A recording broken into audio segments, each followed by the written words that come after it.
Good morning. Welcome to Family Mass. Words are hard. Children, come up, come here. This homily is for you today. I have a special story for you.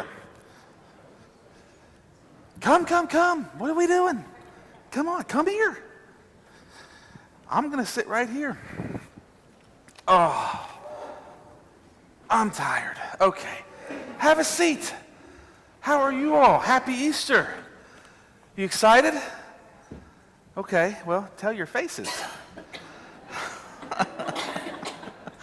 It's okay. How are you all doing? Come, oh yeah, come on. We're in no rush. I live here. I don't got anywhere to be. All right, welcome. How are you guys doing? Good? Yeah, you ready? You excited? Thank you for coming to Family Mass. I love this Mass. This is one of my favorites. I have a story to tell you. This is a true story, actually. This was many, many years ago, way before you were born. I was a lot younger. And I was on a plane. I was flying from Las Vegas back home. You guys know where Las Vegas is? Yeah? Oh, you do? How? Why? What? Anyway, coming home from Las Vegas, poor, I can promise you that. And I'm sitting on this plane, and there's this man sitting next to me. And I had no idea who he was. We started chit-chatting, just talking, each other, just killing time. It was about a 2-hour flight. And as we're flying, I hear all this little whispering and stuff in the back of the plane. I don't really pay it much attention or don't really, pay it, never mind. We get off the plane, and me and him, this guy, we're walking together because we sat together, so you get off the plane, we kind of get off together. And as soon as we get off the plane, all these kids come rushing at us. Oh my gosh, can we have your autograph? Can we get your autograph? Well, I guess, if you really want it, but they weren't talking to me. They were talking to him. I had this whole plane ride with this man. I had no idea who he was. Do you know who he was? Dennis Haskins. No? Okay, that's okay. That's what I thought too when he told me his name. Does anybody who know who Dennis Haskins is? That's okay. Dennis Haskins. So there was a TV show on a long time ago before you were born. I used to watch this show every morning as I was getting ready for school. I'd get ready for school. I was waiting for the bus. I'd watch this show. It came on early. It was called Saved by the Bell. You ever heard of that? Yeah. Dennis Haskins played Mr. Belding on Saved by the Bell. I shared a flight from Vegas with the principal from I can't remember the name of the high school now, from Saved by the Bell. It's funny because I watched that show every day when I was little as I was getting ready for school. And so every day I saw that guy. And then when I'm sitting right beside him on this trip, I didn't even recognize him at all until everybody started rushing him for an autograph after the flight. Boys and girls, that's kind of what's happening in today's gospel. Now, I will say this. In today's gospel, the disciples, their hearts were burning with love for God. My heart was not burning after I met Dennis Haskins. This is where the analogy stops, okay? But it's kind of the same thing.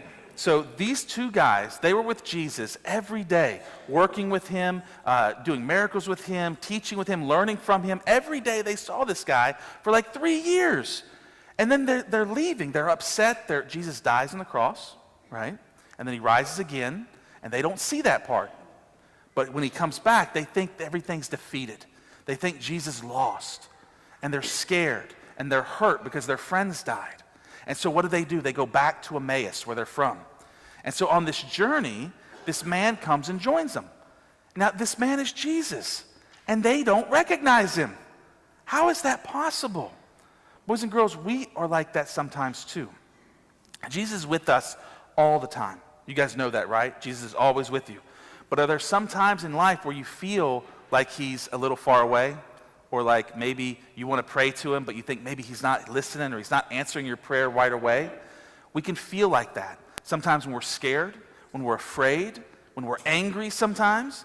Sometimes our confusion, our anger, our sins, when we're doing things we shouldn't do, it blocks our vision. And it clouds us from being able to see something that's right there in front of us. In this case, Jesus. And so Jesus never leaves us, ever. And just because we can't see him, and sometimes when we're angry or doing things we shouldn't do, doesn't mean he's not there with us.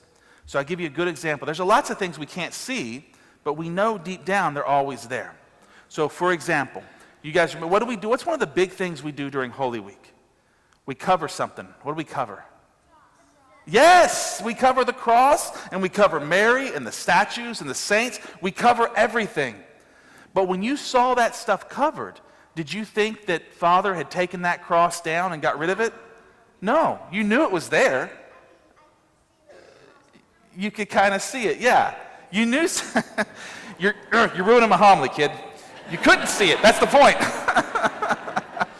I'm just teasing. No, yes, you could kind of see that it was there. You knew something was there. You couldn't see the cross. You couldn't, You saw behind the curtain? Okay, now you're cheating. You saw the little thorns? Well, I'll have to do a better job at covering it up next year.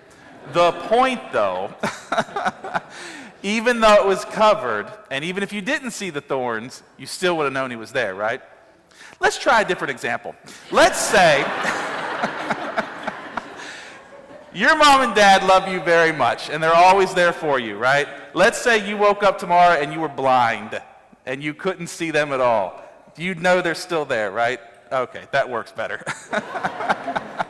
So you know they're always there. That's how Jesus is. No matter what we do, no matter when we think we can't see him or we just see the thorns, we know he's always there. Brothers and sisters, what happens next in the gospel is truly amazing, though. So as he's walking with these disciples, he's teaching them, and he's showing them, he says, listen, you're scared and you're sad because of all these bad things that happened to your friend. They don't know he's Jesus yet. But this stuff had to happen. And he explains all the scripture, all the Bible to them. And then he does what? They recognize him. Do you know when they recognize him? Do you remember? Yes! At the breaking of the bread. Very good. When he breaks the bread. So Jesus, remember, it's a stranger. They don't know it's Jesus. He takes the bread. He blesses the bread. He breaks the bread. And he gives it back to them. And in the breaking of the bread, they recognize who he is. Boys and girls, that is also us. That happens every Sunday, every Mass right here. That's what I do. I take the bread, I bless the bread, I break the bread, and I give it back. And hopefully when I break that bread, you recognize that it's Jesus. Who's my First Communion crew? Who's here getting ready for First Communion? Yeah? Beautiful. So what do we learn? So when I break that bread, what is that? That's a symbol of Jesus, or that's actually the real Jesus? Exactly, that's really Jesus. So just like those disciples at Emmaus, when Father breaks that bread, your eyes become open and you see Jesus on the altar.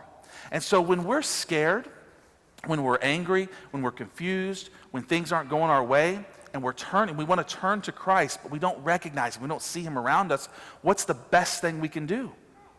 Pray. Okay, let me rephrase it. Where's the best place we can go? Church. There you go. You come here, because when we think that he's not around, all we have to do is come to this altar, and he opens our eyes to show us that he's always, always with us. But even when he shows us that, there's something else we have to do. What did those disciples do at the very end? And this is the last thing I want to teach you today.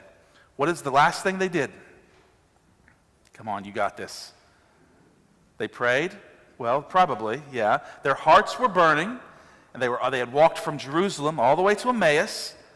And after the breaking of the bread, they said, okay, that was really Jesus. That was really him. Let's go back to Jerusalem. Very good. See, you don't need me. Why am I here? You got this. They go back. They responded to what they saw. Boys and girls, whenever we finally recognize Jesus in our life, we have to respond to that. We have to respond as radically and as intensely as these two did. You know, they walked, if you think about it, they walked 7 miles on foot, carrying all that stuff, all the way to Emmaus, all the way from Jerusalem to the next town, 7 miles. They had dinner that night with Jesus. And so dinner is usually the afternoon. So they walked all day, they had a long dinner, and then Jesus showed himself and disappeared. And then what did they do? They didn't say, hey, let's take a nap and let's go in the morning. They walked 7 miles again, all the way back. All the way back. That's how excited they were. And that's what we have to do. What they did was they dropped everything they had, because they trusted and they knew, they finally understood that he was with them the whole time.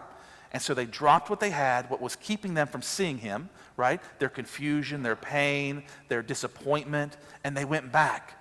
So when we finally see Christ, we finally realize that he is always with us, what do? We drop our anger, right? We try and stop being angry. We try and stop doing things we shouldn't do, like sins and stuff like that. We try to forgive those who have hurt us. We try to say, okay, I'm confused and I'm scared, but I trust. I trust you, God. And so we drop those things that are keeping us from seeing him, and we go back to him. We go back to Christ, realizing that he was with us the entire time, right? It's kind of like those people on the airplane, right? What did they do when they saw Mr. Belding? They dropped all their luggage and ran to him, right? Well, that's what we do. We drop all our stuff and we run to Jesus, okay? All right, boys and girls, so there's your homework before you go back to your chairs, your seats, your pews. This is what I want you to do this week. You know, it's one thing to realize that Jesus is always with us. But in addition, we also have to realize that a lot of times Jesus works through other people. People who are kind to us, people who are compassionate, people who are generous. That's Christ, that's God, Jesus, working through them to bring his love to those other people that they're encountering. And so what that means, what that's called, is being Christ to others. And so one of the ways that we can help other people open their eyes and to recognize that Jesus is always with them is to be Christ to other people. And so that's what I want you to do this week. I want you to be like the hidden Jesus on that road, right? Let Jesus work through you secretly to help others that you meet, to help others that you encounter, whether you go to school, whether it's, well, that's pretty much all you go to, right? School, you don't have jobs. Your home, your school, wherever you go, your friends' houses, wherever it is you're going, be Jesus, be Christ. And you do that by, again, being kind, being generous, being loving and compassionate, forgiving those that have hurt you, things like that. Maybe it could be something as simple. This is what I want you to do this week. Do something like that this week. And it could be something as easy as maybe, I don't know, if I walked into any one of your bedrooms right now, whose bedroom is messy? Yeah? Okay. Maybe we go home and clean our rooms without being asked. Right? Mom and Dad would love that. I can see Mom rolling her eyes. That's not going to happen. Mom and Dad would love that. That would be a great thing. And if your room's clean, maybe empty the dishwasher. Take out the trash. Help around. Or maybe it's something as simple this week as maybe Mom and Dad had a long, hard day at work. And so maybe you just don't fight with your brother and sister that afternoon, right? And keep it a peaceful house. It could be something that simple, okay? Something to show others that Christ is working through you, and that even though you know he's always with you, it's a reminder that he is always with them as well, okay? All right, boys and girls, here's what I want you to do now. Go back to your seats, find whoever brought you here, give them a big hug, tell them you love them, and tell them thank you for bringing me to church, okay? All right, good job, kids.